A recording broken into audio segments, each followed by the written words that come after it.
7 dosa besar: keangkuhan, kemarahan, nafsu, keserakahan, iri hati, kemalasan, dan ketamakan.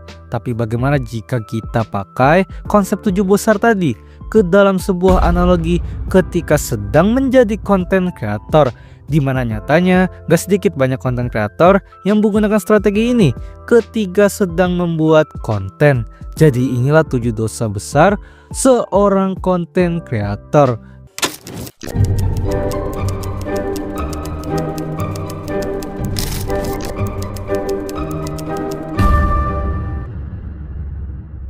Disclaimer, video ini bukan mengarah pada kebencian ke pihak manapun ataupun menentukan mana yang benar dan mana yang salah, melainkan hanya sebuah konten bagaimana jika konsep 7 dosa besar adalah sebuah strategi untuk menjadi konten kreator.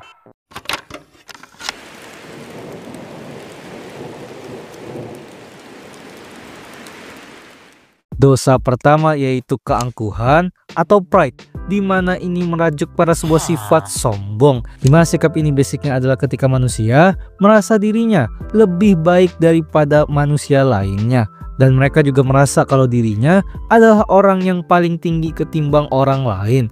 Jika dianalogikan sebagai strategi konten kreator, jelas ini mengarah pada konten kreator yang memang personal brandingnya sombong. Biasanya si konten kreator selalu terlihat membuat banyak kontroversi yang memicu banyak perdebatan karena semua kata-kata, konten, dan statement yang dikeluarkan selalu saja berisi topik yang merendahkan orang lain ataupun satu pihak tertentu, dimana jelas strategi ini sangat ampuh karena akan sangat mudah untuk mendapatkan atensi dan audiens dari para netizen, karena lagi-lagi mereka sangat kontroversial. Strategi menjadi viral dengan kontroversial sendiri sudah gue jelasin secara lengkap di video gue yang ini, jadi bisa cek aja. Sehingga pride adalah seorang konten kreator yang menggunakan cara angkuh untuk menjadi viral dan untuk disukai oleh para fansnya.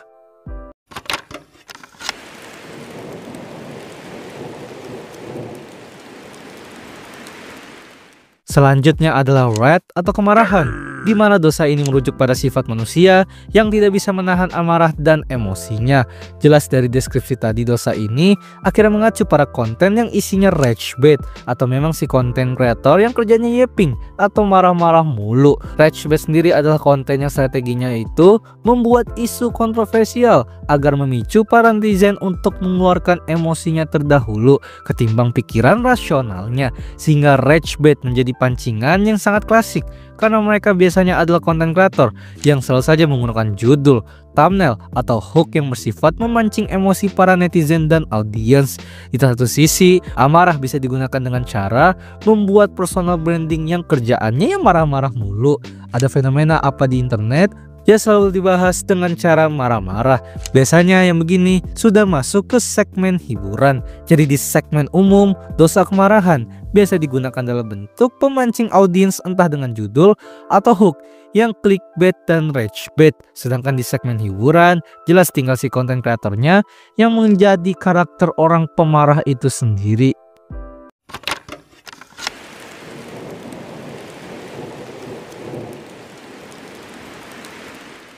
Dosa yang dilakukan semua manusia yaitu nafsu, di mana dosa ini sesimpel adalah gambaran ketika seseorang tidak bisa menahan nafsunya, nafsu untuk hal-hal kenikmatan duniawi yang jelas kalian tahu apa aja lah. Yang artinya jika nafsu adalah sebuah strategi untuk membuat konten, jelas akan mengacu pada banyaknya konten yang memang mengandung nafsu di era sekarang. Konten kreator seperti ini biasanya akan menambahkan unsur-unsur nafsu duniawi ke kontennya agar bisa ditonton oleh banyak orang, karena basicnya manusia semuanya punya nafsu.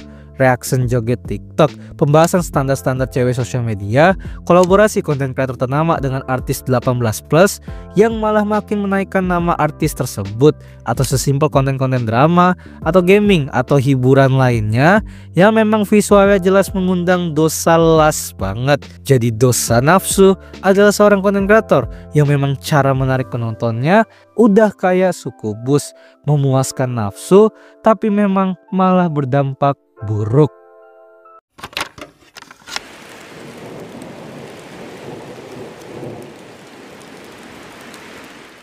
Dosa selanjutnya adalah greed atau keserakahan, sebuah dosa yang menunjukkan bagaimana manusia pada dasarnya tidak akan pernah puas. Dia akan selalu ingin mencapai apa yang belum pernah ia capai, meskipun secara rasional itu sudah cukup untuk dirinya. Jika serakah adalah strategi konten kreator, jelas dia adalah konten kreator yang selalu berkutat pada keuntungan saja, pada profit saja, atau pada cuannya saja. Tidak pernah memikirkan apa sebenarnya makna seorang pembuat konten, yaitu memiliki hubungan dengan audiens dan memiliki karakter di sosial media. Tapi mereka adalah tipe yang memandang semua ini, mulai dari audiens, channel, dan lain-lain, sebagai ladang cuan semata. Taruhlah konten-konten kreator yang kerjaannya upload konten short nggak berkualitas dan terus di spam upload, dimana yang si kreator pikirkan hanyalah yang penting monet, yang penting berjuta-juta rupiah per bulan. Kegiatan ini bisa disebut dengan konten farming yang udah gue bahas detail di video yang ini juga, jadi cek aja. Orang-orang seperti ini jelas akan merusak ekosistem YouTube karena yang mereka lakukan hanyalah mengupload video tanpa tujuan menghibur audiens, tanpa tujuan dekat dengan audiens, dan tanpa tujuan memiliki personal branding di mata netizen. Yang menjadi tujuan mereka adalah yang penting akun atau channelnya bisa menghasilkan uang dan keuntungan yang banyak semata. Tidak jarang konten kreator seperti ini memiliki banyak sekali akun dan channel karena mereka memang greedy.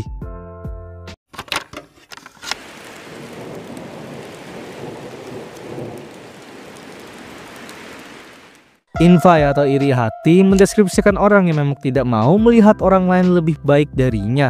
Iri hati bisa digambarkan dengan banyak hal. Jika dianalogikan dengan konten yang diberikan biasanya adalah konten julid atau yang bersifat spesifik menjatuhkan seseorang. Konten mereka biasanya selalu saja menyenggol orang-orang agar konten kreator tersebut merasa bisa lebih baik. Padahal dari semua konten senggolan dan julitannya itu, jelas konten kreator ini hanya kelihatan iri hati aja, tidak membuat dia lebih baik dari orang yang mereka senggol.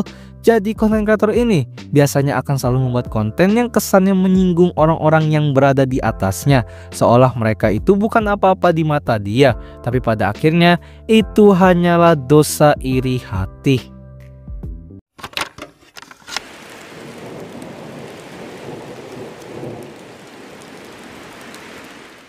Bagaikan seorang kukang, kemalasan atau slot memang mengambil dari kebiasaan manusia yang paling umum, yaitu malas. Karena seorang manusia ketika sudah terlalu malas, mereka akan bersikap licik. Sama seperti jika slot dijadikan gambaran konten kreator, mereka adalah orang-orang malas yang hanya ingin mendapatkan hasil yang instan tanpa adanya perjuangan di dalamnya.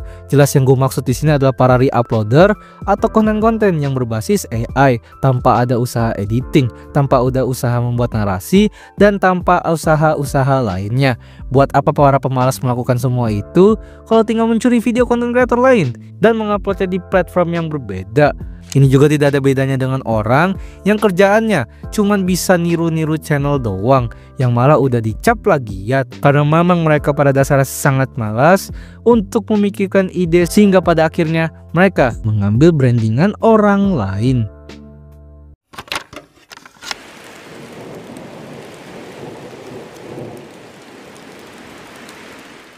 Dosa terakhir adalah rakus atau glutoni, dimana rakus adalah saat dimana manusia terlalu menikmati apapun secara berlebihan, alias nggak peduli resiko apa yang mereka lakukan akibat kerakusan mereka sendiri.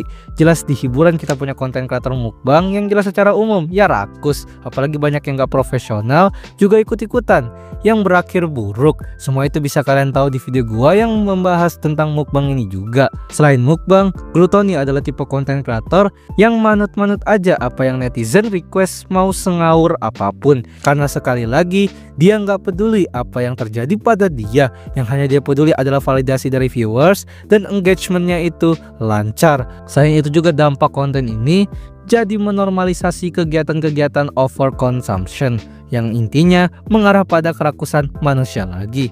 Jadi itulah 7 dosa besar jika mereka adalah seorang content creator, dimana memang banyak sekali influencer dan kreator yang tanpa sadar menggunakan strategi ini untuk konten mereka.